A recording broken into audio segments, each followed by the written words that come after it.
A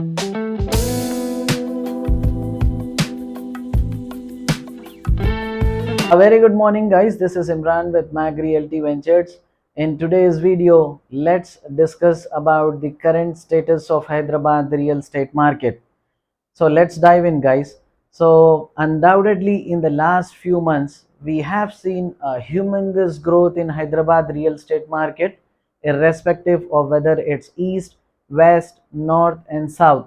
The reason I say so is because we already see a lot of proposed projects coming up in north. That is, Kandlakoya is a perfect example. Then in west we have Nim Zahirabad. Then in south we have Pharma City coming up, and in east we have Kakatiya Mega Textile Park coming up. Other than this, we do have many other factors which we will be covering in the later stage of the video. Now, in simple terms, guys, let's say if somebody wants to purchase a land, let's say within 70 kilometers from any of the ORR, so you need to shell out easily in between 10 to 15,000 to get 1 square yard of land. This itself shows how much humongous growth Hyderabad has received in the last few months. Now let's dive in and talk about the various other factors, guys. First one I feel is its infrastructure development. We already witnessed it by looking at the ORR and the proposed regional ring road coming up. Then we have the ease of rail, road, and air connectivity. We are already witnessing it because we do have metro train expansion plan in place. And then we have Rajiv Gandhi International Airport being upgraded on monthly basis. Then when we talk about roads, we already see a lot of six-way highway lane road coming up in north, south, west, and east of Hyderabad. On real-time basis, we already see six-way lane road being laid on Shadnagar Bangalore highway. Then we have it on Mumbai highway. Then we can see it on east. So everything is on real-time basis. Third is cosmopolitan culture.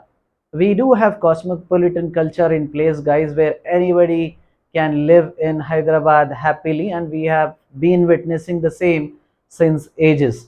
Fourth, it's a grid policy, guys. Grid full form is growth and dispersion policy.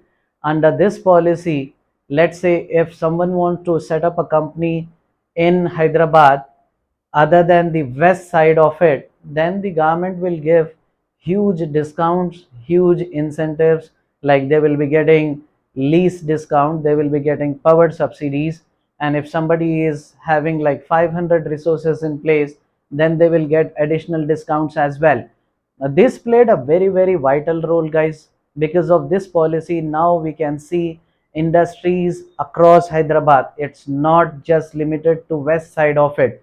The perfect example is again the more and more medical device park coming up in Genome Valley. Then we have IT Kandlakoya Park when we talk about the north side of it. Then in south side of it, apart from the pharma city, we already have lot of hardware parks and IT parks. And when we talk about east, we already have Infosys in Pocharam, apart from many other companies. Then comes the fifth point, which is China plus one policy. This policy also helped us to some extent, guys. This policy came into existence during the COVID times.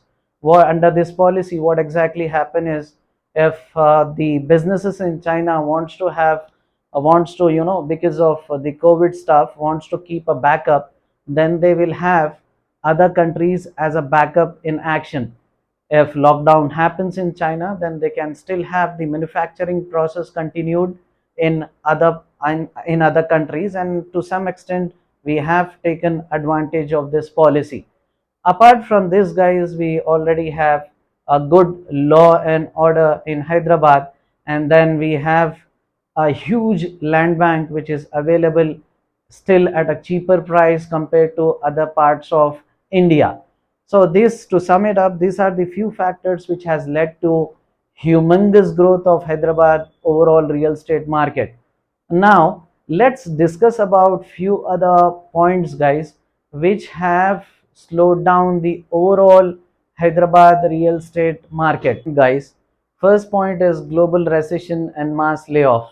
This point is very, very crucial. If somebody don't know what recession is, in simple terms, recession is slowing down of country's economy engine, in which we will have less number of jobs, there will be a slowdown of GDP growth, we will have less public spending, and we will have negative market outlook. Other than this, we will have lot many factors as well. Now, everybody agrees to the fact that the world financial economy is dependent on US financial decision. In this context, there is a popular saying, guys, if America sneezes, the world catches cold. So now let me talk about how and why it's relevant to US. In recent times, as Fed has increased the overall interest rate, it has caused a ripple effect in the entire world economy, including India. Now, apart from all these things, guys, I feel COVID also played a very, very vital role in bringing this unfortunate recession. The reason why I say so is because during COVID times, there was a sudden spike in digital platform requirements, because of which we have huge recruitment happened. I mean, digital platform in the sense there was a demand for virtual conferencing platforms. We had demand for the payment gateway platform. We had demand for e-commerce websites, so on and so forth. So at that period of time, there was a surplus recruitment done by lot many companies.